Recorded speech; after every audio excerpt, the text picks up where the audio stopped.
In my previous lecture, I mentioned that several problems had to be faced to prove Koch's postulates. So, does it mean that the postulates are useless? Absolutely not.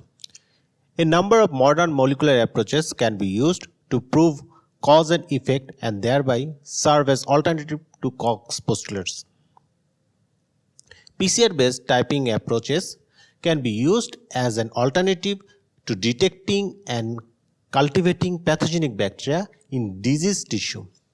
The technique is very fruitful for Chlamydophila pneumoniae. In immunohistochemistry, antibodies against the bacteria are used that conjugate to an enzyme fluorescent dye and visualized by staining or fluorescent microscopy.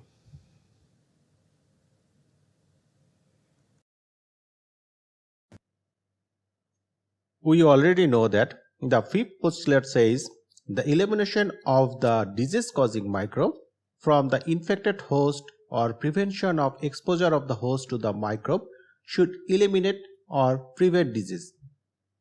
And antibiotic therapy eliminates the bacteria and at the same time cures the disease.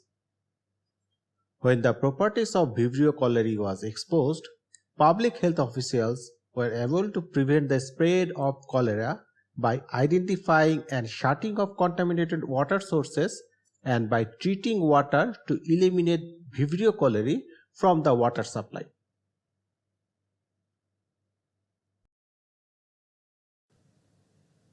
I have already mentioned that it took 10 years to find the connection between Helicobacter pylori and ulcer. However, just after getting an appropriate antibiotic to kill Helicobacter pylori, it became easy to get widespread acceptance that Helicobacter pylori causes ulcer. Clinical trials showed mixed results for prevention or cure of atherosclerosis by using antibiotics against Chlamydophila pneumoniae. Besides inhibiting bacterial growth, many antibiotics reduce inflammation as well. So there was still a question whether the apparent positive effect of antibiotics is because of killing Chlamydophila pneumoniae or reduction of inflammation.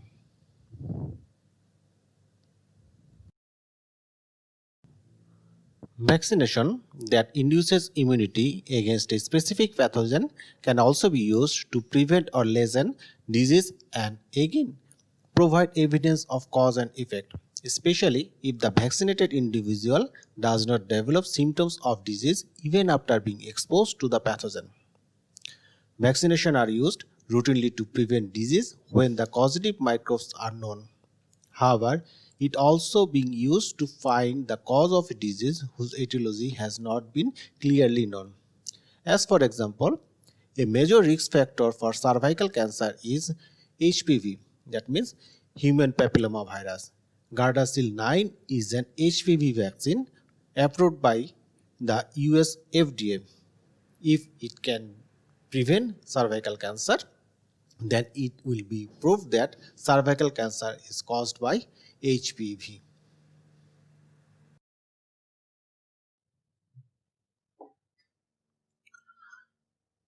To prove a connection between microbe and a disease is more complicated for polymicrobial diseases such as periodontal disease, which is associated with gum erosion and tooth loss. Another similar type of disease is bacterial vaginosis, which is associated with higher risk for preterm birth and increased susceptibility to sexually transmitted diseases. These diseases appear to be caused by shift in the compositions of bacterial populations of the body that contain hundreds of species. Scientists working in this area have tried to construct postulates similar to Koch's postulate in which pure culture is replaced by a shift from one specified population to another. The third postulate presents real problems for this type of diseases because it is difficult to produce specific population shifts in laboratory animals. Fifth postulates may turn out to be of great importance and might become equivalent to Koch's third postulate for pure cultures. That is, if the original composition of the bacterial population can be restored, is the disease prevented?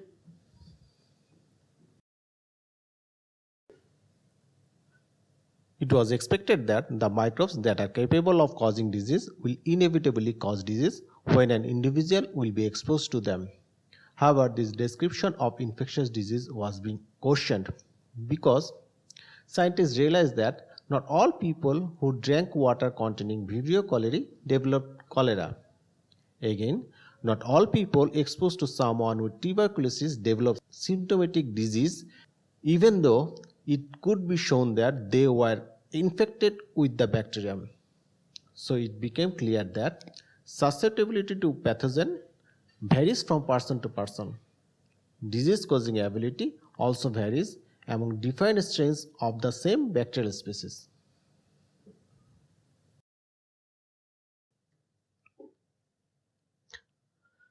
The multidimensional interaction between the microorganism and the human body may result in clearance of the microbe from the body, or asymptomatic carries of the microbe, or the development of symptoms. So the outcome of a microbe-human encounter depends on the infected person's defenses against disease, the traits of the infecting strain, and finally, ecology.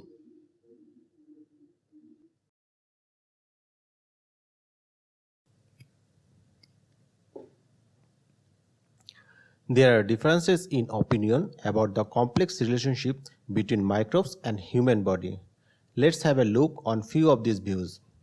The first view is that disease-causing bacteria evolved specifically to cause human disease.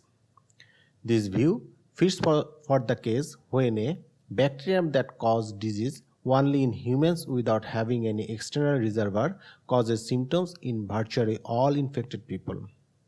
Second view implies disease-causing bacteria are actually trying to achieve an equilibrium with humans that does not result in disease, and that disease symptoms result when this equilibrium does not develop. This view fits for the case when a bacterium that causes an asymptomatic carrier state in most of the humans it infects.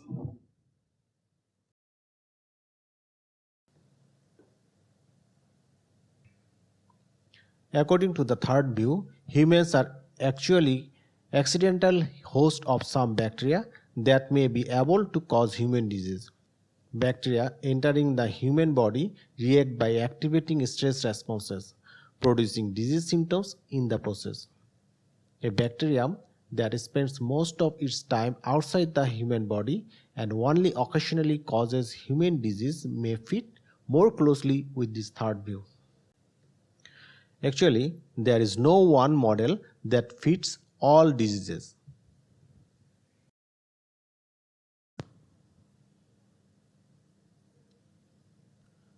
Just as microbiologists in the second half of the 19th century struggled with the question of how to prove that a particular bacterium caused a particular disease, microbiologists in the second half of the 20th century struggled with the question of how to prove that a particular gene or genes from a pathogen contributed to virulence. There have been several versions of molecular Koch's postulate, but most of them read as follows. First, the gene or its product should be found only in strains of bacteria that cause the disease and not in bacteria that are avirulent. Second, the gene should be isolated by cloning.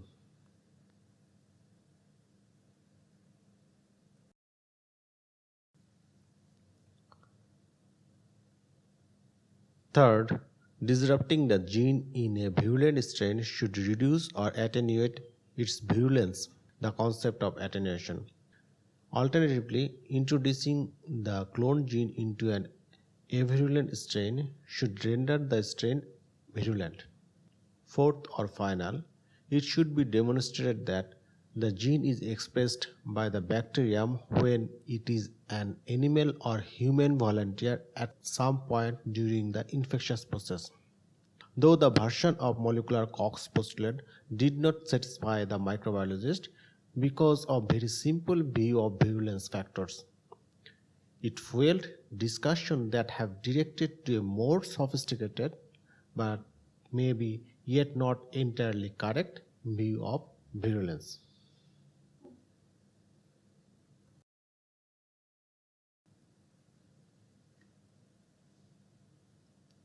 Simply, the virulence factor can be defined as that the loss of the factor by the bacterium that results in a decrease in its ability to cause disease.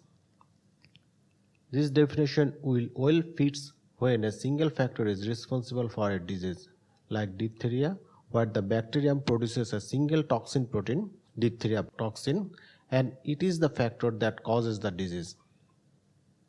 However, a large number of virulence factors of a bacterium may also be involved to cause disease. Sometimes, the loss of two factors reduces the pathogenicity of the bacterium. Loss of each trait separately does not. It also happens that a trait which is clearly a virulence factor in one bacterium may not be a virulence factor in another bacterium. However, it becomes complicated when loss of the ability to synthesize an amino acid makes the bacterium unable to cause disease. Then it raises question whether a trait that normally considered to be a routine part of the microbe's basic physiology, such as production of amino acid, also be considered a virulence factor. What if the loss of the ability to biosynthesis an amino acid makes a bacterium more virulent?